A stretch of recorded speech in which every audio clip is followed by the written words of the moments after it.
আমরা যেই মধুগুলো খাই এবং মৌমাছিরা চাক করে মধু যেভাবে সংগ্রহ করে রেখে দেয়, তো আমি এই ভিডিওটার মধ্যে তুলে ধরেছি। অবশ্যই তোমরা ভিডিওটা ফুল ওয়াচ করো, তাহলে বুঝতে পারবে। এইভাবে মৌমাছিরা মধু সংগ্রহ করে ফুলের বীজখান থেকে।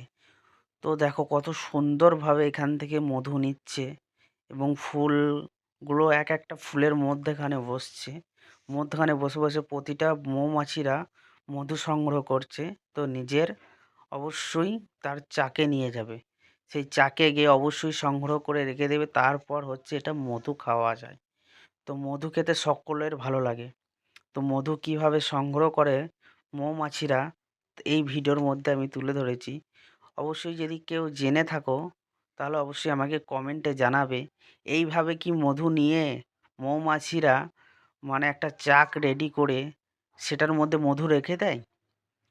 তো যদি আপনাদের ভিডিওটা ভালো লাগে অবশ্যই কমেন্টে জানাবেন এবং মৌমাছিগুলোকে এইভাবে কাছ থেকে দেখলেন আপনাদের কেমন লাগলো। দেখা হচ্ছে নেক্সট ভিডিওতে।